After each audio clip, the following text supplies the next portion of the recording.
3, 2, 1.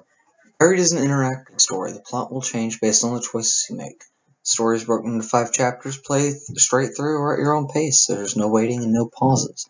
Enjoy and choose wisely.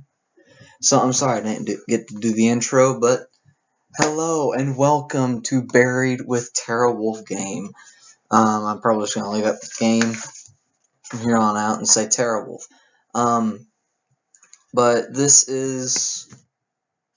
how to describe it? It's a game, but not a game. I've been looking around at it on YouTube. Also, for those of you who don't know, I'm still not using this yet. I want to, but I need to get an auxiliary splitter cable. I was hoping that we sold one at work, but we don't. Apparently, you need to go to an electronics store to get one. But back to the point. So this game, as it says, is a story, and it's an interactive story. So the choices you make determine the outcome of the game. Think of a narrative version of, what's that one? I'm trying to think, I can't remember.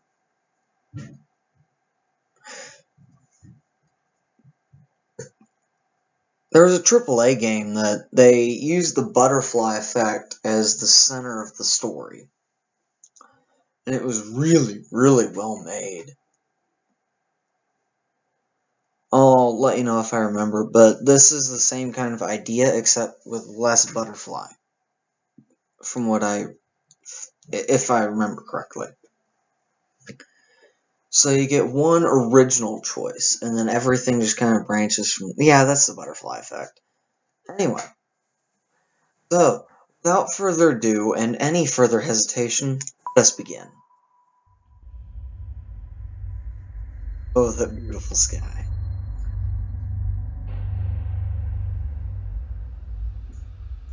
I open my eyes, and the first thing I want to do is scream. I'm flat on my back, and everything seems to hurt. The trees overhead look familiar. It's a clear night sky, almost beautiful.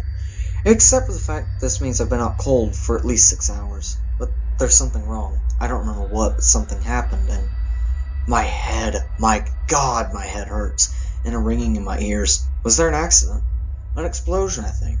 I remember Dennis screaming, but after that, I can't remember. As I sit up, I notice that my heart has been thrown off. I look around the area, but it's not here. It feels strange to go anywhere with a hard hat. I've got to find the other members of the crew. They could be in danger. Okay. So, but at the same time, the danger might still be here. There's a lot of elements to this game. I gotta find that hat. It could be the one thing that saves my life in many situations. I get up on shaky legs and look around for a moment. A few nearby trees look to have been splintered and broken at the base recently. They certainly weren't like this earlier. Searching for the hard hat feels normal. Makes me feel like everything here, like maybe there isn't something wrong here. I sit behind a fallen log, about 10 feet away from me. How it was thrown so far is beyond me. Driven by nothing more than habit, I walk over to it, pick it up, and place it on my head. Next, I walk over to the center of the logging site, and I really don't like what I see.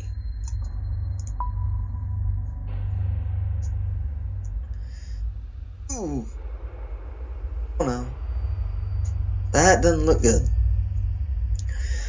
The logging site looks like a bomb was detonated right in the center. I don't know where to start. The one load we managed to stack on a truck for the day is overturned. The trailer bent and the logs hanging off the back. Where the hell is everyone? My head is killing me and this ringing in my ears. I can't hear anything. Not birds, not my footsteps, nothing. Makes me wonder if I hit my head after the hard hat flew off. I ran through a quick mental checklist to make sure my brain was still working. I'm Roger Hastings, 41, years 2017. I own a small logging company and we've been logging in this strip of Kentucky woodland for almost a month. Okay, so it works. It's a relief, but it also makes me fearful, because something is certainly not right here. I look around the logging site, my mind trying to figure out what has happened.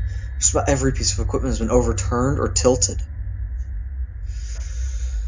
Well, Well, okay, so if I look at the debris, it's a lot more to look at, and if I'm trying to find my crew now, then I need to be able to figure things out quickly. So if I look at the truck, I could probably at least figure out what happened to the truck. I'll go with the truck. That just completely broken, like it was blown off in an explosion or a really bad accident. Had there been an explosion, all the fuel on the site would have started a fire. There's no charring, no burning, nothing. I walked through the area where Dennis had been working. From the looks of it, he'd been moving slowly. He'd only taken down 4 trees. His metal lunchbox is open, an indicator that he'd been taking an early break. But he's not here. No one's here. Where the hell is everyone? I could really try to call my cell phone. But its battery's already running low. Not that matters. The reception is crap out here. The reception sucks anyway. Better save it. Hey, guys, where is everyone? Tony? Dennis? Frank? Joe? But their names fell flat among the wreckage. I get nothing back other than scaring away a few birds overhead. Might as well start walking. The highway is almost a mile back through the woods, down the gravel road we used to reach the site. Maybe the crew ran that way for help. But why would they have left me? Were they scared? Out of sorts? Maybe I can catch up to them. But when my truck turned over on its side, it looks like I'll be walking. My God, I can't even remember what I was doing before waking up on my back. Wait, what's that underneath the bulldozer? Oh God, it's a leg. It has to be either Tony or Dennis. The dozer looks unstable, like it might roll some more.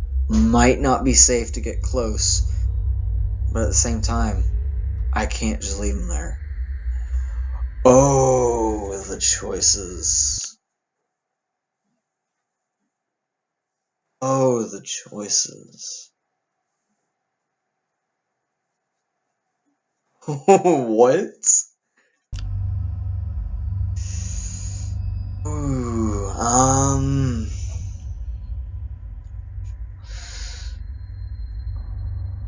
I'm gonna put my balls to the wall early and go look. I can find something. Hey! Okay? I doubt he's alive. Holding onto my hat, I skip over to the wrecked equipment and stray logs to get closer. I can see a bit more of the leg. The jeans are soaked in blood. I recognize the work boots. It's clearly Tony. His leg is bent at an impossible angle, nearly crushed flat. The closer I get, the more apparent it becomes that Tony didn't survive.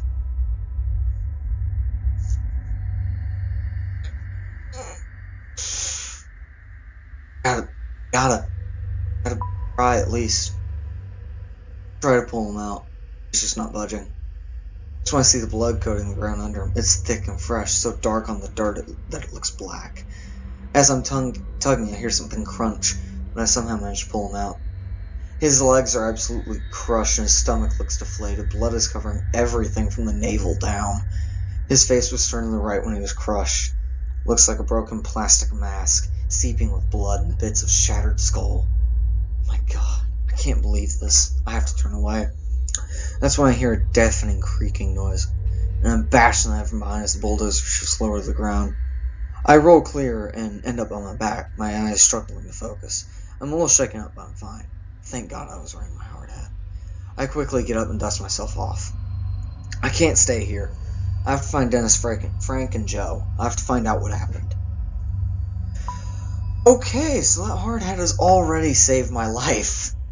Well, that's nice. Okay. As I walk through the stacks of logs from the last week or so, everything feels frozen.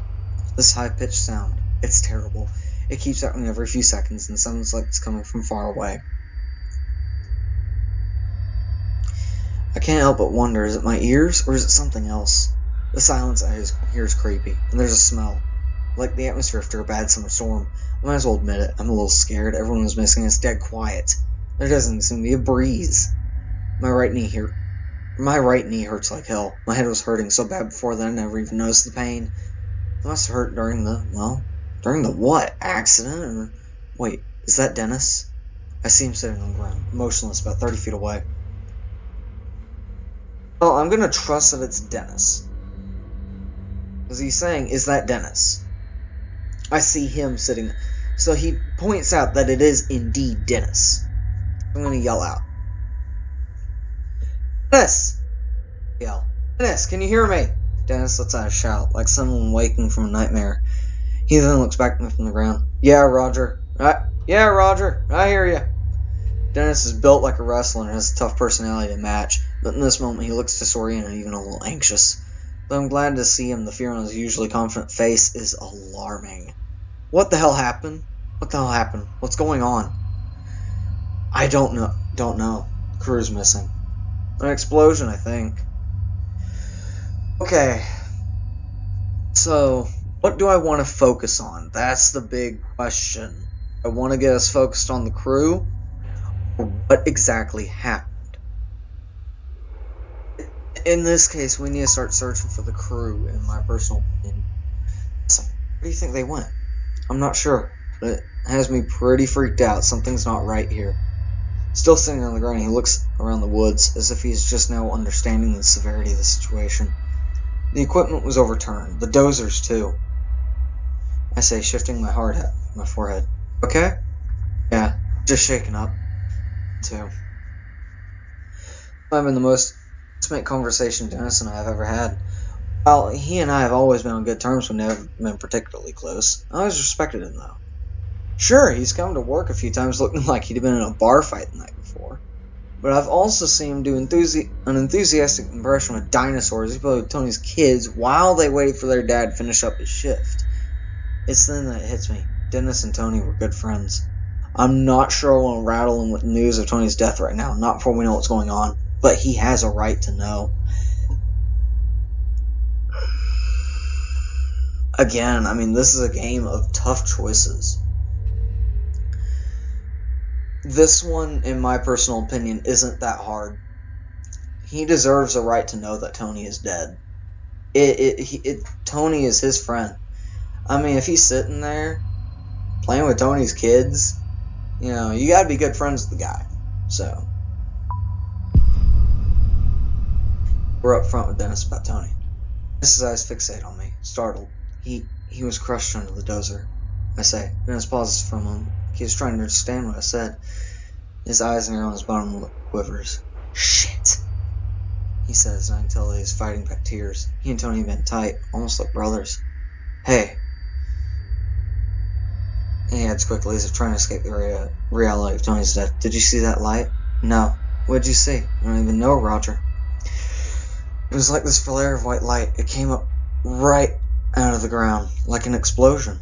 So there was an explosion. Maybe it was some equipment, or this was no equipment. This huge ball of light came right out of the damn ground. What did it look like? Or where did it go, is what I can ask. Where did it go seems like it would be of no consequence right now. What we need to know, I think... No, it's light. A ball of... but it's a ball of... I'm gonna ask what it looked like. Flare of white light. Huge... No, he describes it. Huge ball of light. So where did it go? Shot up in the sky until it was out of sight. I'm not sure, but I'd finished about 10 trees for the day and was about the top one. That's when it happened. You're almost done with 10 trees? Yeah. You know, I wouldn't want to take a lunch break until it was done. And that's when the light blew up. Why? You don't believe me?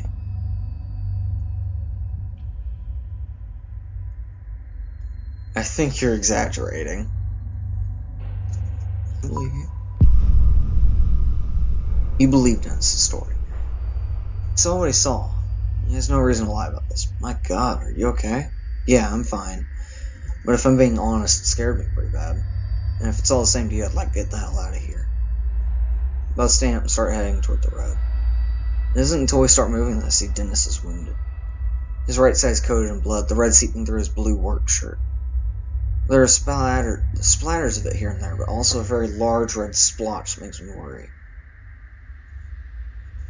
Let's not focus on how. Let's focus on getting through it. I've been better. I don't know how much longer I can stay on my feet. What happened? I'm not sure. Must have gotten thrown or hurt somehow from that light. So then a strange ringing noise is still filling the air. Hey, hear that high-pitched ringing every once in a while? He looks scared when I ask, and he just nods. I thought it was just me. He looks out of sorts and uncertain. I've never seen him like that before. Obviously, he's looking for some reassurance. Even though I'm his boss, there's something very unnerving about this. Let's reassure him. If he's been working for me this entire time, hearing any kind of reassurance from someone above you is usually pretty nice. So, we'll be okay. It's probably nothing. Let's be realistic. I might as well be pragmatic. Out here in the middle of these woods, ringing could be anything. Maybe a car alarm from through the woods or something. Still, even my passive comment seems to have reassured Dennis. He looks a bit calmer, more relaxed. We start moving forward and don't say another word. Did you try to call Frank? I know I had his cell on him today. Not yet. Luckily, I still have some battery left. There we go. Pull up my cell and call Frank. Happy I didn't make that call to Dennis earlier. It rings, but he doesn't pick up. But then I hear his phone go off behind the stack of logs. Dennis and I give each other a look. The phone goes to voicemail. I hang up. Walk behind the logs to find Frank's phone on the ground abandoned. We look around for Frank, but couldn't find nothing. Not a single trace. It's then that I notice something really odd. A 10-foot wide hole in the ground, right near where the phone was. There's no stray piles of removed dirt or rocks. It's clean, smoothly dug, cutting in the earth. Wide, but only a few feet deep. It looks unnatural. Like the ground was just deleted. No shovels or diggers used. This looks like the same kind of hole where I saw that light coming out of the ground. I say nothing. My mind is spinning, but I don't know what to think. We need to get out of here. At that moment, that ringing noise carries through the forest again, sending a shiver down my spine. Dennis is right. There's something strange going on, and we might not be safe there. That ringing sound could be a clue to where the rest of the crew went. Okay. We need to find the crew. We need to find where everyone is. So I'd check out the sound. Something's not right. If there's a mechanical noise like that, you think someone's out here? Maybe. I think we should at least check it out. They might be able to help. It is closer. Yeah, you go right ahead. I'll be here waiting for you. Better hurry, though.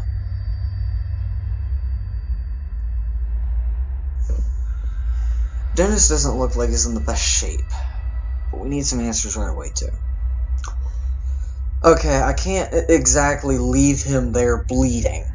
That makes this choice easy. I'm not sitting there and letting him bleed out. So I'd bring Dennis along. Oh, you're coming with me. I bend over and hoist him up against my shoulder. He resists just barely, then gives in. He's looking at me like he's terrified of me now, making a moan in his throat. We start moving through the woods quickly, with no idea where the rest of the crew is. I worry they could be in danger. Every tree out here looks exactly the same. I grew up in the country and can find my way around the forest not much of a problem, but I'm feeling dizzy. I'm leaning against a tree when I see something that has no business being out here. Our logging crew has been out here for 3 weeks, and I've never seen it before.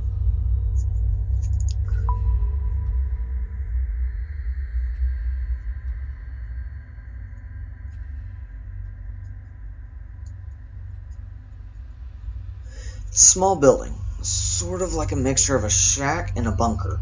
Looks to be made of concrete, but moss, weeds, and plain old erosion also make it look sort of mystical. Looks like something out of a demented version of a medieval fantasy movie. What the hell is this? I have no idea. Some old power station? I don't want to even try to leap conclusions here. I have no idea what it is, so... Well, purchased this land, right? Didn't you survey it? I certainly did. But this wasn't here. Do you think the others maybe went in here? Why didn't they do that? I don't know. They aren't out here. If they aren't inside, they're probably dead. Looks at the ground as he says this. I want to go inside, not just to find my crew, but also to appease my curiosity. That ringing noise is coming from inside. But something about this place seems incredibly strange. especially located all by itself out here. It simply does not belong. I wonder, do we knock or just go in? I can tell that he's trying to make a joke, but it falls flat. I'm starting to think his humor is a defense mechanism for his fear. We both look forward, take a moment to realize what we're about to do. We both look ahead, take a moment to realize what we're about to do, and start forward. We get no more than 3 feet closer when Dennis wobbles. Don't ask, just do. Steady him. I reach out quickly, straining Landry near me. I barely make it, grabbing him under his arms and keep him from hitting the ground. Okay, just can you help me walk for a little while? Help me inside, please. I can't deny him his request. I've never seen him this weekend. It's a little uncomfortable to see. It makes me glad I decided to keep him with me. I help Dennis in the weird little building. The front door opens easily, even though there's clearly a lock on it. Maybe the lock was supposed to keep someone in. It's hard to tell. I still hear that ringing noise. It's definitely coming from me. Stretching out in front of me is a small interior to match the inside. The building is totally empty. There's a concrete floor and dingy, featureless walls. There are no windows, giving the place an even more isolated feel. Still, we hear the ringing noise coming from somewhere in here. It's louder now, more prominent. The interior seems confined at first, but a small set of concrete steps leads about 5 feet down, revealing a corridor. Okay.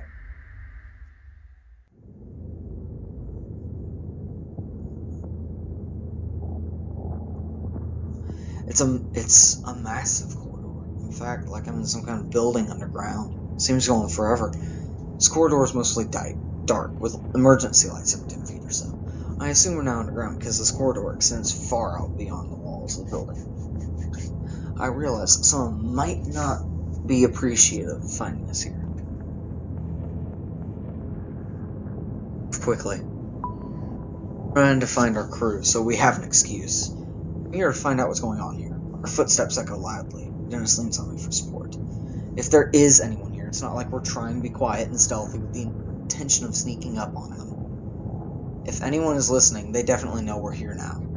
As I carry Dennis to the far end of this otherwise featureless place, I see a flight of concrete stairs leading down. I've set Dennis down on the floor. His weight is killing me. Dennis, are you okay? Stop worrying, man. I'll be okay. I just need a minute to rest. But looking at him, I'm not so sure. I can still hear the ringing noise every so often, coming from somewhere in here. I look ahead at the concrete stairs, pointing toward them so that Dennis sees them. Can you make it down those stairs? I ask. He stands up slowly and is visibly making an effort not to fall back down. Yeah, he says, and sounds a little irritated. He starts for the stairs without any other choice but to follow. We approach the stairs, and by just looking at them, I get the sense that we're crossing some sort of line here. There may very well be no going back.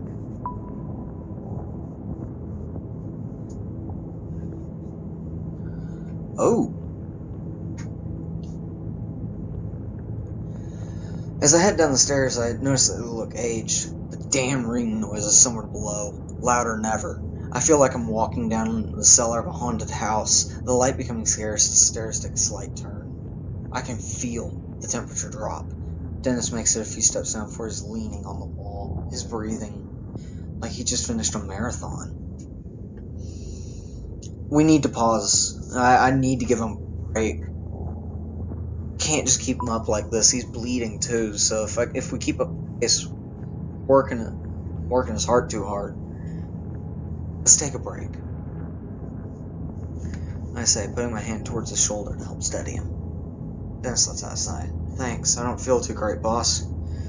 As we both squat down on a stair, my mind seems to lock in on the unknown fate of the rest of my crew. Frank is married, and I've met his wife a few times. A nice woman, with a huge laugh.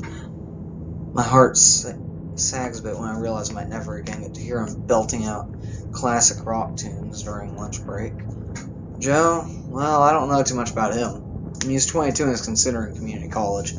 His folks are deadbeats, so he's been providing himself since the age of 16 or so. Maybe I can still find them, and still get to hear Frank singing his deep baritone voice after a few too many drinks. After a few moments, Dennis says, "Alright, let's keep going." We both stand up, leaning on each other. I have to make Dennis stay behind me as I stick my foot out in search of the next step. I can't help feeling like a child as a very powerful fear seizes me. I'm expecting a monster to reach out of the darkness, slicing into my throat. After what feels like forever, we come to the bottom of the stairs. We're close to that ringing noise now. A door sits securely in the wall and looks as out of place down here as I feel. A sliver of light seeps through, illuminating the area. The door has what looks like a panel with lots of labels and lights. A small embossed print above the panel says Level 1 Entrance Gate, Transport Sector. And there's a button with no label. It's 5:30. Sunset's at 6 o'clock. If you gotta run, that's it. Okay.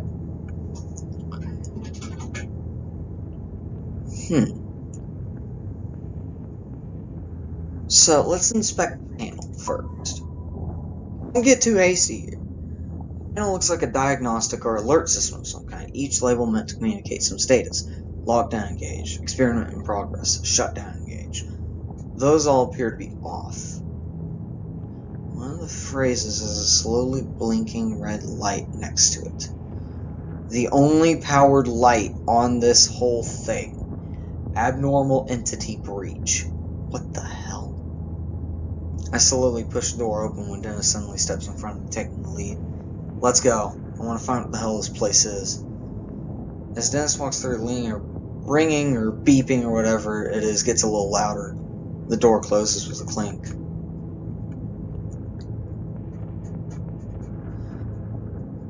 I can't help but notice the wobble in Dennis' step as he lets it run. You sure you're healthy enough to keep going? It doesn't matter. I don't want to be in the woods right now.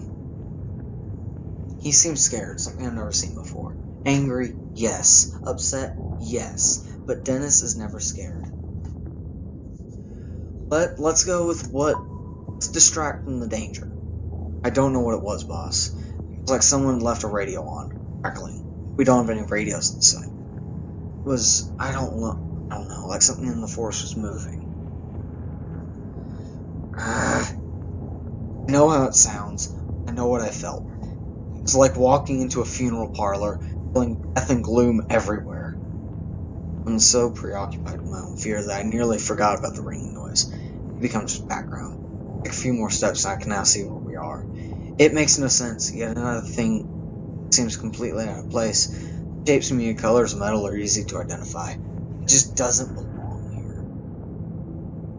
here. Okay, so that's the end of chapter 1 of Buried, and I can't wait to do the next episode of this. This is really fun to do. So I will see all of you in the next video. So long.